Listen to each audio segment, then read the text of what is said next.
शिवे ते स्तात् द्वतात् पृथिव्या असंतापे अभिंतरिगी सम ते सूर्य आ तपुंस वातो ते यहे शिवा अभिचरन्तु त्वापो दिव्य परेश्वती।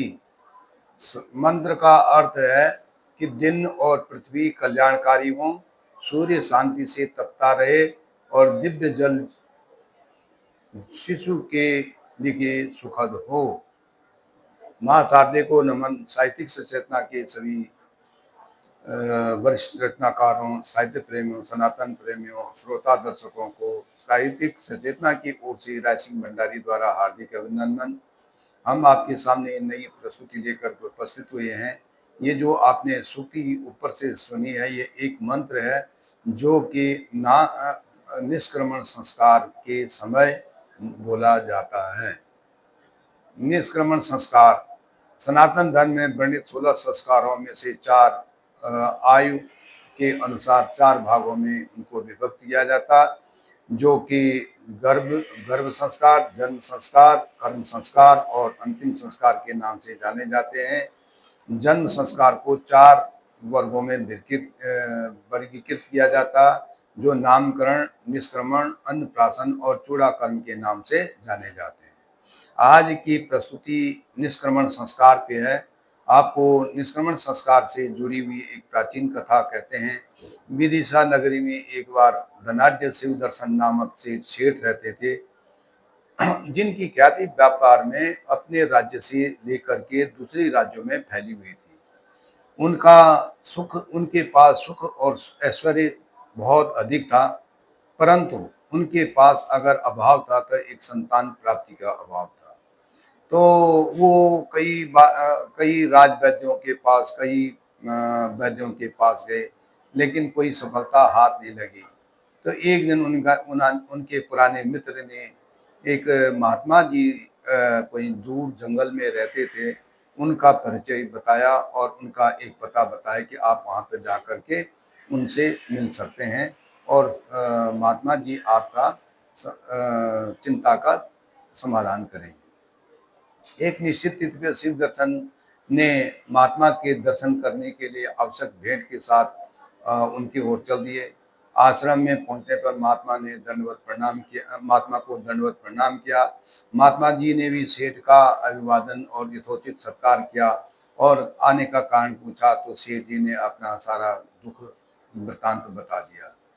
तो अपने ध्यान योग से उन्होंने मतलब महात्मा जी ने कहा कि राजन, सेठ जी, मैं आपको जो है पुत्र प्राप्ति का तो मार्ग बता दूं, लेकिन उसमें सूर्य और चंद्रमा को भी आपको उनकी पूजा अर्चना करनी पड़ेगी, जिससे कि बालक और अधिक तेजस्वी भी होगा और ऊर्जावान भी होगा। तो इसके लिए आपको निष्क्रमण संस्कार करवाना पड़ेगा। शेर जी ने सारा जो भी वृत्तांत है उनसे सुना और कहा कि गुरुवर, आपके द्वारा बताए गए निर्देशों का मैं अवश्य पालन करूंगा। और महात्मा जी तब शेर जी को एक अभिमंत्रित जल को दे करके और उनको कहा कि आप जाओ और ईश्वर आपका कल्याण करेगा। तो इस प्रकार से ईश्वर की कृपा से उनके घर में 9वें महीने में पुत्र प्राप्ति हुई। 9वें महीने तक उन्होंने गर्भाधान के सारे संस्कार किए से और अब सेठ के नामकरण संस्कार के 11वें दिन में पूरा करके के आगे जो है निष्क्रमण संस्कार के लिए विशेष रूप से महात्मा जी को आमंत्रित किया। तो जैसे तीसरे महीने के शुभ लग्न के अनुसार पूर्णिमा की तिथि को महात्मा जी ने उस बालक के निष्क्रमण संस्कार करने का सुझाव दिया। पूर्णिमा के दिन बालक को स्नान करवाया गया, आंगन में उसको लीप करके और गणपति गणेश जी की मूर्ति को स्थापित करके उनकी सेवा पूजा अर्चना करके और बालक को घर के देवताओं से दर्शन करवा करके और बाहर लाए, जिसको निष्क्रमण कहते हैं कि अपने घर से निष्कासन करके बाहर लाना।